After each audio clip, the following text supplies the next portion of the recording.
¿Qué tal? Muy buenos días, me da muchísimo gusto saludar a nuestros amigos, amigas que nos acompañan en esta mañana. Saludo también en la parte técnica a David Muñoz, Milton Partida en la producción, Jorge Saldaña en los micrófonos. Muy buenos días, Jorge, ¿cómo estás? Hola, querida Betty, ¿cómo te va? Mucho gusto, buenos días, ¿qué hay de bueno? Todo bien, Jorge, ya está en camino a la Ciudad de México esta marcha por la paz de Javier Sicilia. Estamos muy atentos a todo lo que pasa en relación a esto, Jorge. Sí, fíjate que hasta cierto punto, don Javier, que hay que decirle así, con todo respeto, ayer como que, es decir, esto no es más que una evaluación de lo que dijo.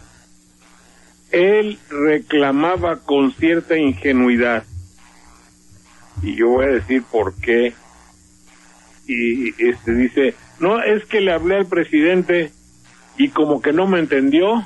No sé si lo que quise decir es que no lo entendió o que lo oyó y no lo escuchó, pero en una u otra forma Sicilia alega, y tiene toda la razón del mundo, en que la comunicación no se estableció entre lo que pretende Sicilia y el pensamiento presidencial. Y me parece que era verdaderamente ingenuo el hecho de pensar que el pensamiento presidencial, que no es Felipe Calderón, sino es el poder y lo que esto representa, tendría la posibilidad de comprender y modificar estructuras de pensamiento. Exactamente a eso iba. No es que no lo entienda, es que no hay la mínima posibilidad de comunicación. Evidentemente, por más. Y vuelve a el ejemplo fundamental de mi maestra, de echar aceite y agua. Es imposible juntar el aceite y el agua, sí. Claro, hay una imposibilidad atómica, de átomo, de molécula, entre hacer que el pensamiento de un padre poeta adolorido, de un padre huérfano, fíjate las cosas tan terribles que hay que decir, y son terribles por la magnitud que implica el hecho de tener un pensamiento poético, que a mí me apasiona, aunque sea un simple amateur, el hecho de ser un padre, que lo conozco, y el hecho de tener dolores de esta naturaleza, de orfandad, de ser huérfano de hijo, que ese es el sentido del asunto. Todo eso lo pones contra la ivresse. Ivresse es una palabra francesa que significa estar fuera de sí. Significa ¿cómo te voy a decir? Como es algo paralelo al delirio.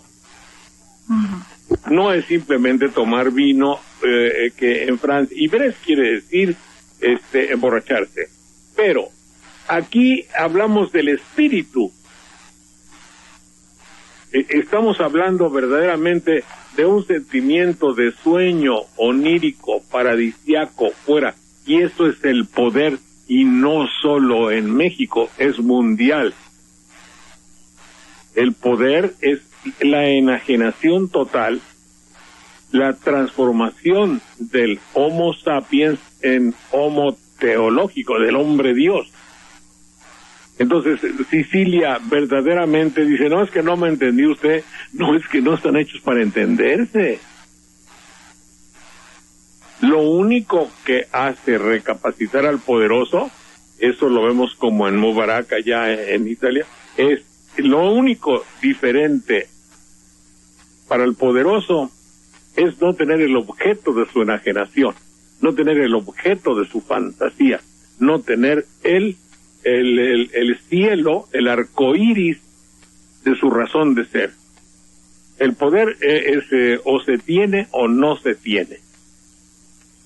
Y la entro al ámbito de la tragedia, cuando el poderoso deja de tener el poder, entra en la tragedia.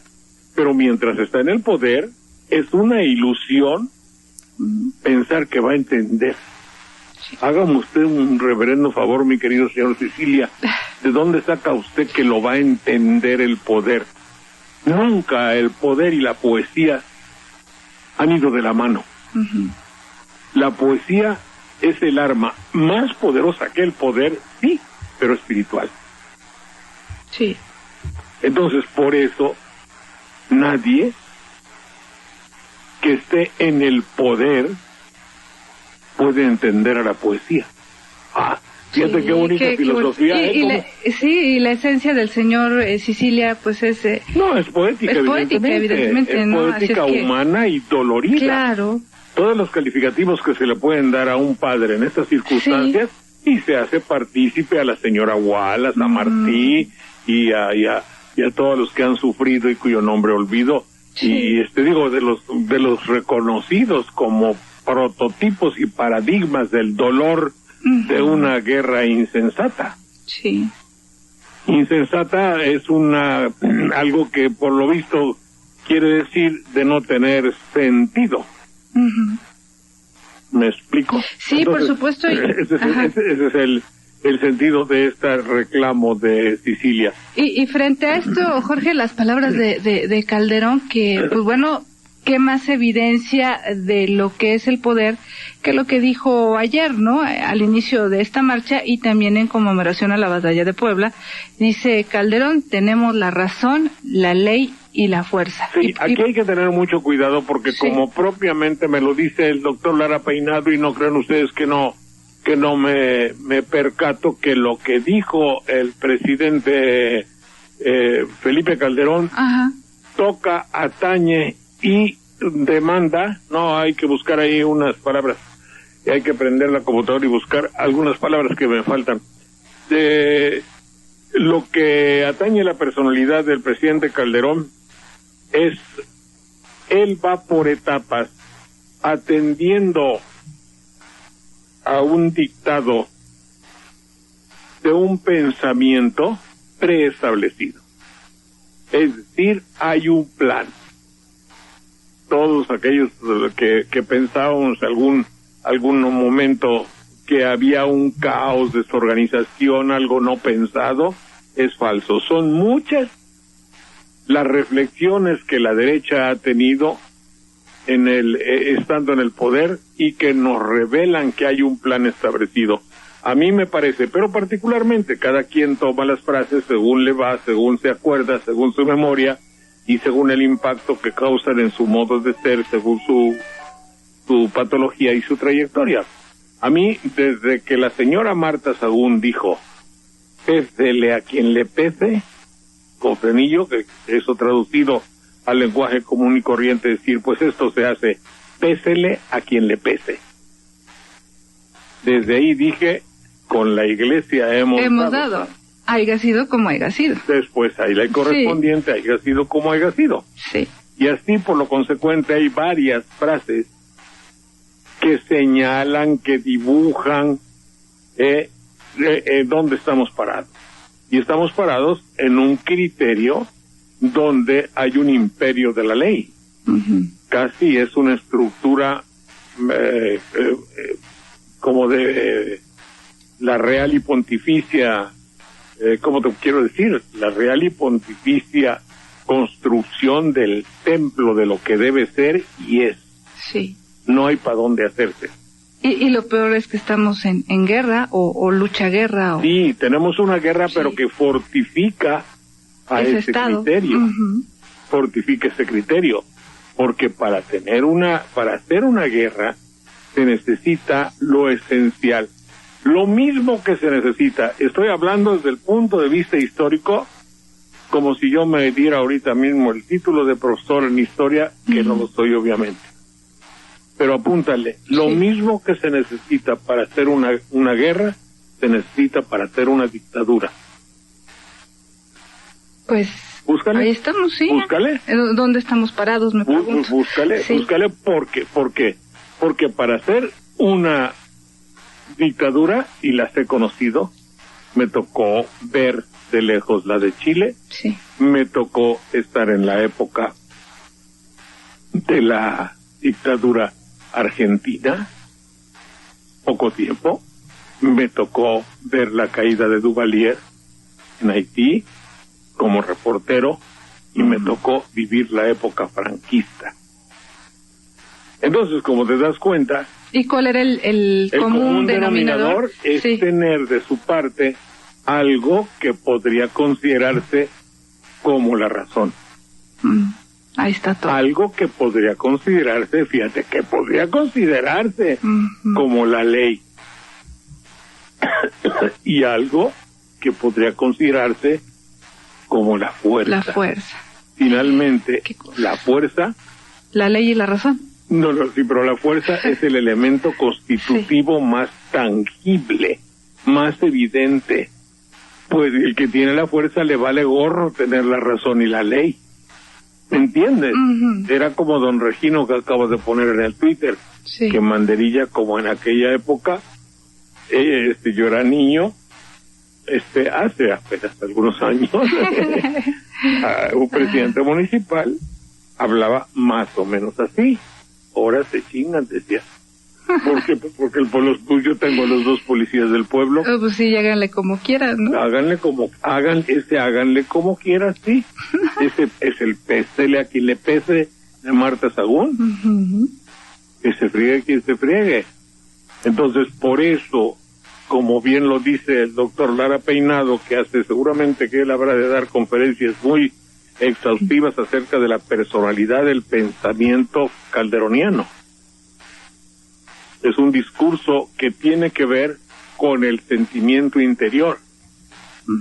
Si yo tuviese una obsesión porque si aquí solo mi chicharrón truena, porque yo, a ver quién me va a decir que tengo mentiras, a ver, aquí en mi casa voy a gritar y voy a decir, y aquí se friega todo el mundo. ¿Por qué? Porque yo soy el que pago, yo soy el que doy de comer, Sí. Y Leo, el Lupe y Don Huenche están de mi parte, es la policía, y aquí hacen lo que yo quiero. Tengo en consecuencia la razón, la verdad y la fuerza. Y la fuerza. Y a ver quién se para enfrente. Entonces llega el doctor Cuel y me dice, no, espérate, fíjate, no, a ver, vamos a examinarme. Reconsidera, Jorge. No, acuéstate en ese sillón. A ver, platícame, ¿qué te pasó, hijo? ¿Con quién te enojaste, hijo? ¿Qué te hizo el gober? ¿Qué te hizo el director? ¿Qué te hizo fulano? Vamos a examinarlo. A ver, mira. Sí. Como tú dices, lo que pasa es que tú tienes conflicto con la autoridad. No me vengas a regar que tú tienes conflicto con la autoridad. Vamos a examinar por qué tienes conflicto. Pues porque así soy. En fin. Y así entonces examinar poco a poco qué es lo que nos pasa. Porque de buenas a primeras, si yo me enredo y me llevo de corbata a todos los habitantes de 20 de noviembre, número 37, es decir, la casa, no hay problema. Pero si me llevo entre mis consideraciones, fíjate que no dije patas, que si me llevo entre las consideraciones a todo un país, habría que examinarlo.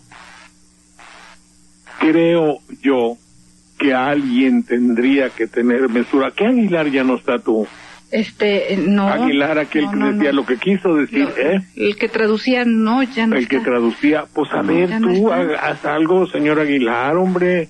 Él a él lo van a entender muy bien, porque creo que fue cura. Sí, pero fue jesuita, ¿sí, verdad? Sí, sí, creo que sí. Hay que sacar su biografía. Bueno, entonces, Rubén se llama. A él le van a entender muy bien porque tiene léxico y va a empezar diciendo ciertamente, y el que dice ciertamente es que es medio mochón. A ver, Bravo Mena siempre dice ciertamente. Es que tienen formación eclesiástica. Entonces, hay que decir, oye, ¿por qué tanta reticencia a examinar nuevos caminos? No es natural. Porque cuando dice Felipe Calderón, díganme, es que hay un montón de personas que pueden decirle. Aquí, es decir, un programa de televisión no es más que una coladera donde llegan diferentes vertientes, pero se da uno cuenta cómo caramba no va a haber alguien que le diga, mira, vamos a examinar por ángulos.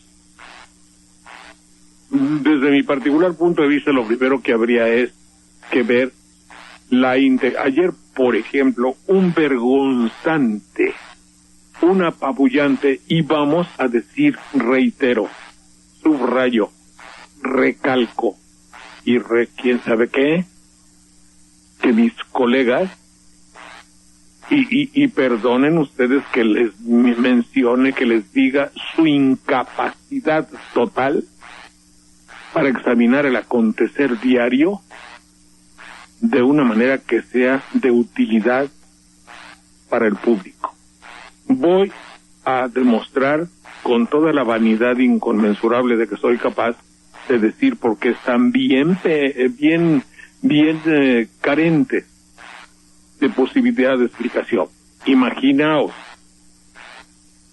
hay el presidente municipal norteño hasta el tope, que viene en su convoy, conjunto de camionetas, con 5 o 10 guaruras, y hay una policía que vigila. Los paran, les hacen la señal, los guaruras, ambos grupos están en estado de alteración patológica. Pueden morir, no saben quién es el enemigo, no saben tampoco quién es el amigo, porque vamos a suponer que hubiese un policía normal y patriótico y normal, pero no sabe si su compañero pertenece a una banda delincuencial y los ha traicionado.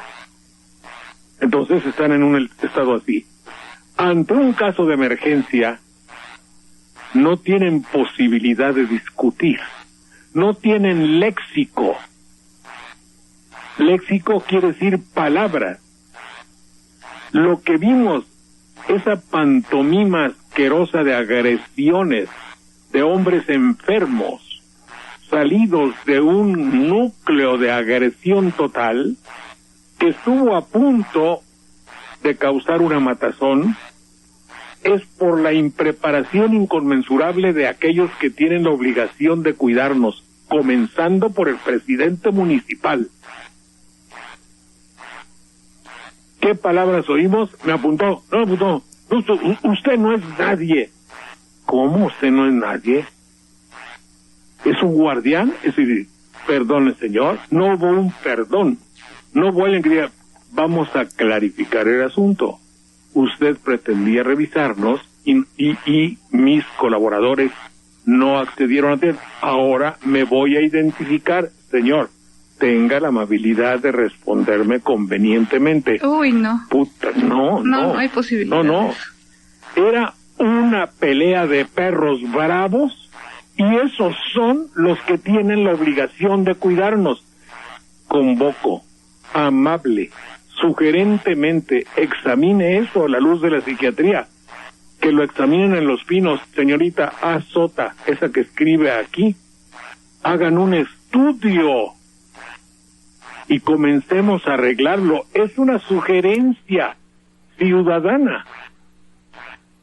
¿Cómo es posible que tanto presidente municipal cuanto guardianes de la Secretaría de los que hayan sido no se puedan poner de acuerdo para hacer su labor de vigilancia? Porque lo que prima y lo primordial es un deseo de jerarquización. Yo soy más que tú. Usted no es nadie. ¿Qué es eso?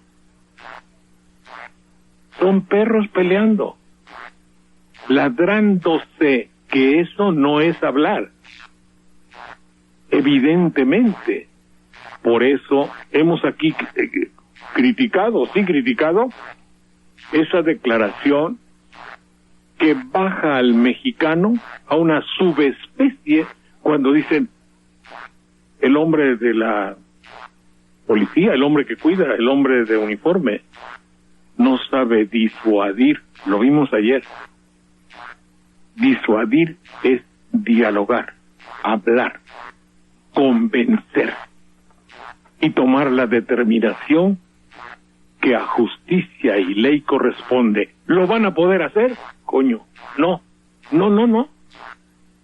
A ver, miéntanme, digan ustedes que en el Twitter, escudados en el anonimato, me mientan toda mi mamá.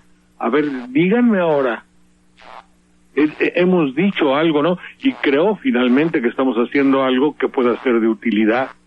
¿Cuánto diera yo porque alguien escuchara decir, oigan señores, con ese presidente municipal vamos a pacificar al país, con esos guardianes vamos a pacificar, que no tienen la posibilidad de dialogar, estamos renunciando a una de las características fundamentales del humano, entendernos. Adelante, Betty, por favor, y perdón, no me enojé, ¿eh? No, se nota que no. No, es que cuando dices que ojalá que alguien escuchara, creo que tienes el mismo sentimiento poético que el señor Sicilia, porque aunque nos escucharan, Jorge, de todos les vale, y pues sí, para decirlo claro. Ayer te decía, ojalá que también se enviara un ejército de psicólogos a estudiar qué es lo que está pasando, y no nada más en la cuestión de los delincuentes o de los narcos, porque hay una gran patología también en los señores que supuestamente están encargados de la procuración de justicia. En este caso, de esta nota que hablas, tanto del alcalde de esta ciudad fronteriza, como los de la Secretaría de Seguridad. Imagínate todo el rol del alcalde ahí. Ahora, hay algo que no hemos considerado y me falla a mí también, que altera la conducta de todo el mundo, de una u otra forma. Ellos sabían, y eso alteraba su conducta, yo no sé si para bien o para mal, por lo visto no para bien, el hecho de que los estaban filmando. Sí, eso no lo hemos pensado, ¿eh? Sí, es cierto, y a lo mejor se notó un poquito más en este funcionario, en el alcalde. Y una cámara, sí, incentiva la cosa. Ahorita yo tengo cámara y micrófono, pues estoy no payaseando, pero no es lo mismo que si estuviera yo en el jardín junto a Limantur y junto a la Griselda, ¿no? Adelante. No, y ahí en ese caso el que estaba más ofuscado era el presidente municipal, me parece, estaba actuando. Sí, estaba tratando de que exhibir su fuerza, su ley y su razón. Su supremacía. Exactamente. Era primer actor. Sí. Había televisión. El protagónico. Papel protagónico. Eso sí. Está bien. Fíjate cómo todo eso hay que examinarlo, por eso la apreciación de Lara Peinado es tan importante cuando dice la marcha, como bien lo dice Sicilia, apunta a restablecer el lazo social, pero habría que pensar en que Calderón fuera receptivo a este requerimiento nacional. Adelante, por favor. Ahora, fíjate, encima de todas estas características que tenemos, poner una ley de seguridad nacional que dé amplias facultades al presidente para la utilización del ejército, pues sería terrible, impensable. Pues si son los mismos elementos que vimos ahí en Monterrey, tanto el presidente municipal cuanto los otros, pues lucidos estamos. Sí. Adelante. Y bueno, dentro de esta marcha, Jorge, rescatar también las palabras de Raúl Vera, que muy consciente de la situación que estamos pasando, ¿no? Efectivamente es un país desarticulado, dice Raúl Vera. No queremos, ojalá que entiendan que no queremos derribar al gobierno, queremos detener esta guerra absurda y tratar de ver de qué manera pues componer todo, ¿no? Tiene mucho de cierto Raúl Vera, que por cierto ayer se puso fancy y que estuvo también caminando, Jorge. Claro, el obispo Vera, es tan obispo como lo es el cardenal, Sí. No hagan ustedes, católicos de México, una diferencia entre el padre Enrique Maza o Raúl Vera o Samuel Ruiz o muchos jesuitas, como hay aquí un jesuita en Jalapa muy destacadísimo. No piensan exactamente como puede pensar el cardenal Norberto Rivera, pero son tan católicos y tan de la Iglesia cristiana como el mismo Ratzinger. Adelante, por favor. Una pausa, regresamos. Estamos de regreso en este espacio. Números telefónicos en cabina 5518-7760, la sin costo 01800-581-8248, y también nos pueden mandar sus mensajes de texto vía celular al 30500. Bueno, Jorge, ayer llegaron expertos chilenos en minas, que no pozos, y yo supongo que estos pues expertos chilenos en rescate, yo creo que venían a ver otro escenario, porque indudablemente, aunque yo no conozco la situación de Chile, creo que lo que pasó, ese accidente en esa mina de San José, quizá fue la excepción, porque ellas sí tienen condiciones de seguridad. Aquí, Jorge, es algo cotidiano estos accidentes, y te lo digo porque ayer nuevamente, y fue en el estado de Jalisco, que ocurrió otra tragedia, y tres empleados obreros mineros murieron. Así es que, pues imagínate, Jorge, ¿en qué país vivimos que esto se reporta ya como algo cotidiano? Simplemente es impunidad, es corrupción, y aunque el secretario del Trabajo, Lozano, nos diga que ahora sí se van a hacer las cosas, pues es lo mismo de siempre, el mismo discurso. ¿Por qué? Pues porque ellos tienen la ley, tienen la fuerza y tienen la razón, ¿no? Supongo yo que sucede lo mismo que aquí. Una vez vi por acá, por la región, un lugar donde dice se hacen cabañas. Entonces, bueno, pues uno cree que al hacer una cabaña, pues todo está normal y normalizado. Entonces, platiqué con el señor para hacer un tejadito y un cuarto, no sé qué, de madera.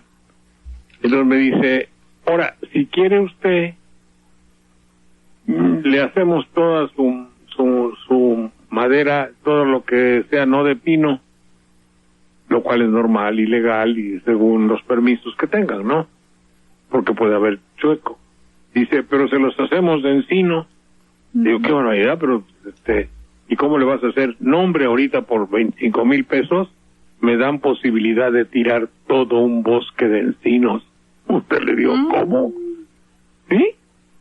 Mire usted, así los troncos, por lo que hizo con sus brazos, de hacer así, pues son encinos de un siglo. Y por 25,000 pesos le daban permiso. ¿Cómo quién? Una autoridad. Ya hace tiempo de esto.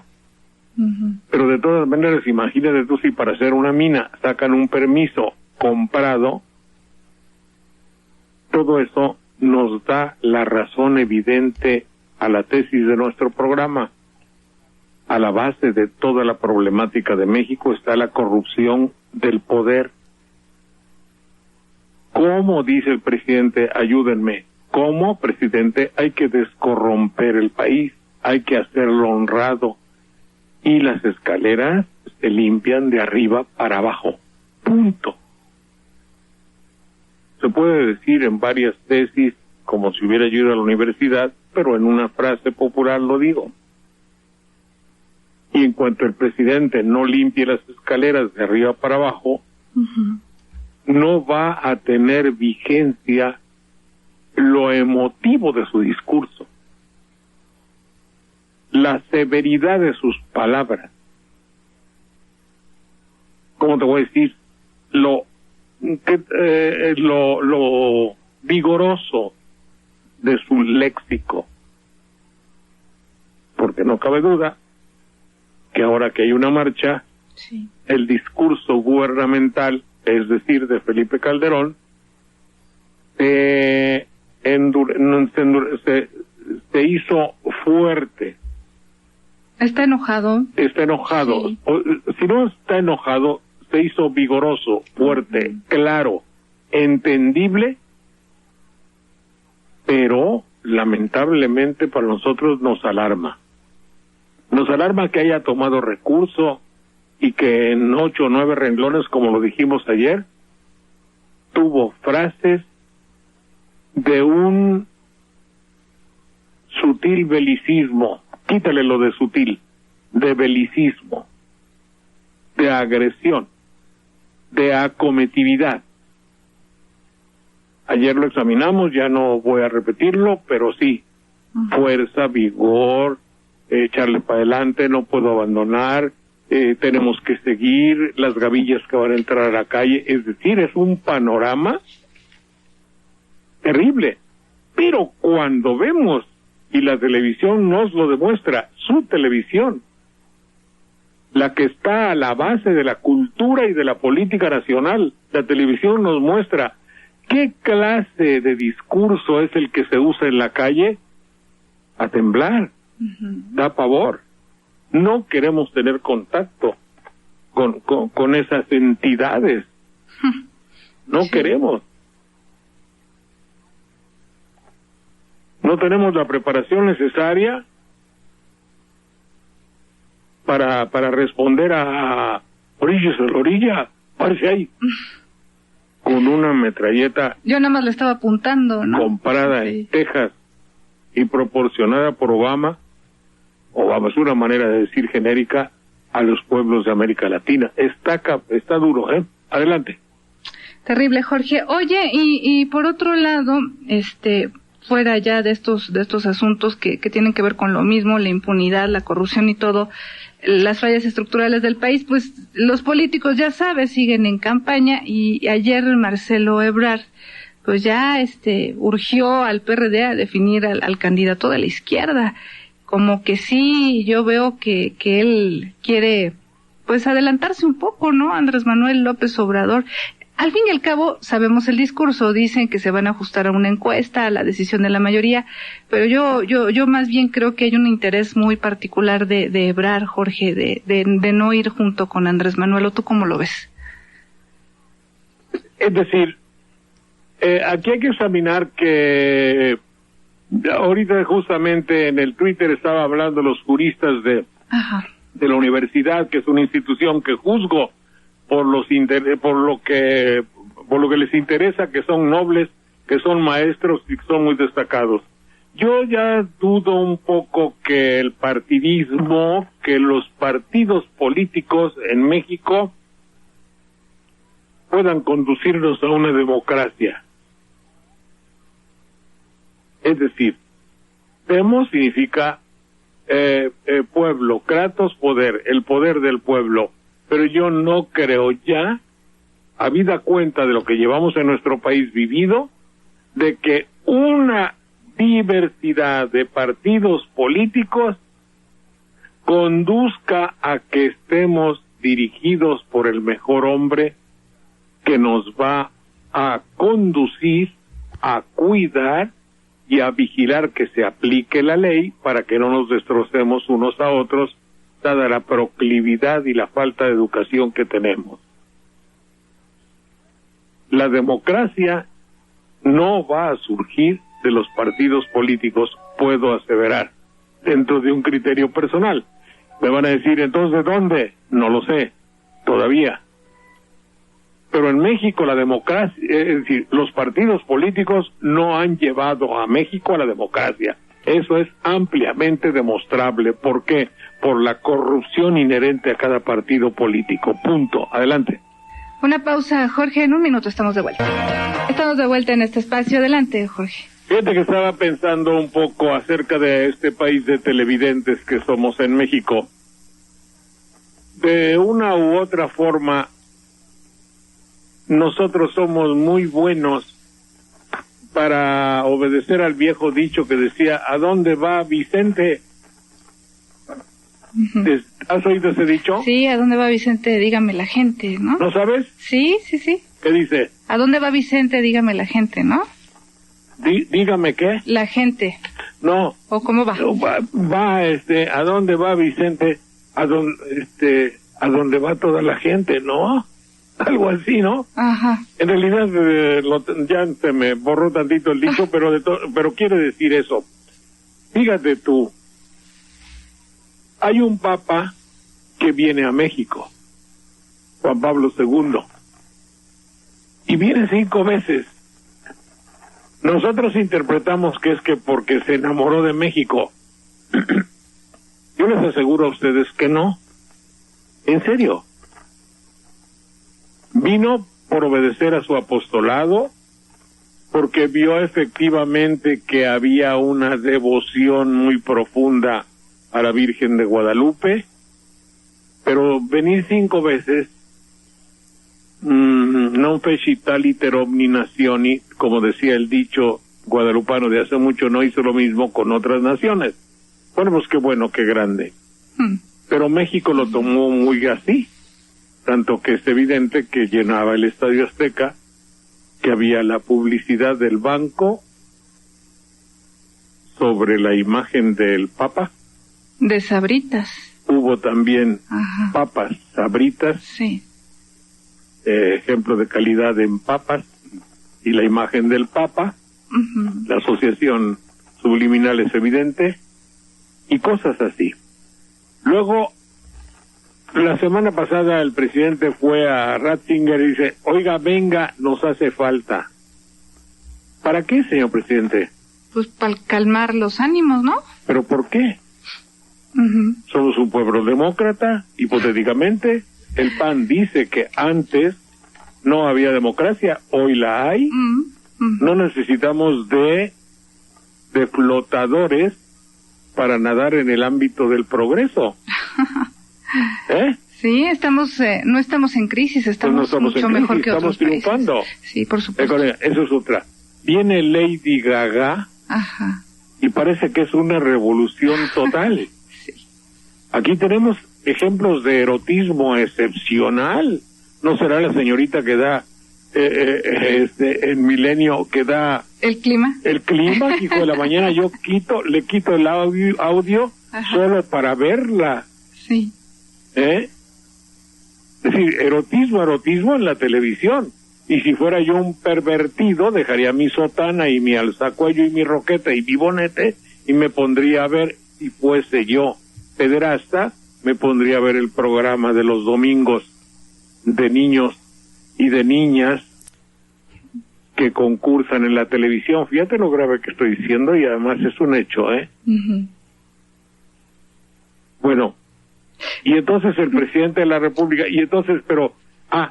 fíjate, en el Twitter, por ejemplo, de buenas a primeras se está desmoronando el país y no te imaginas la cantidad de personas y de interés que despiertan los santos del Puebla, los camoteros del Veracruz. Cierto, Jorge, fíjate que sí, tienes razón, la televisión ha hecho muy bien su chamba.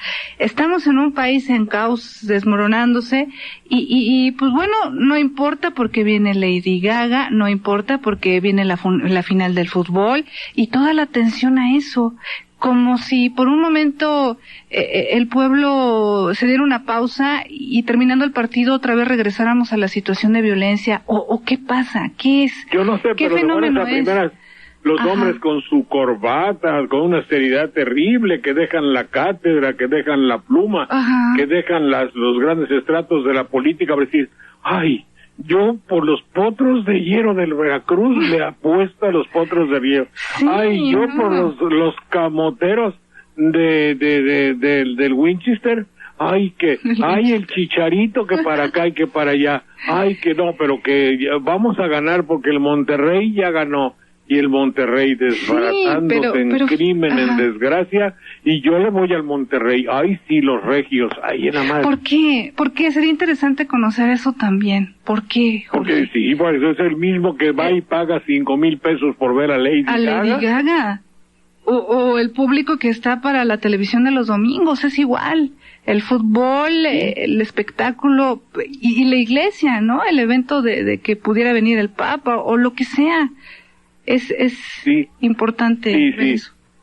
Es evidente que todo esto hace nugatorio, como decía mi papá, hace que valga madre, en el buen sentido. Eso quiere decir nugatorio, Es decir, todo esto, el discurso presidencial de vigor, de optimismo, de cierta inyección de vitalidad hacia México, se nulifica si ponemos la televisión y nos damos cuenta de lo que acontece.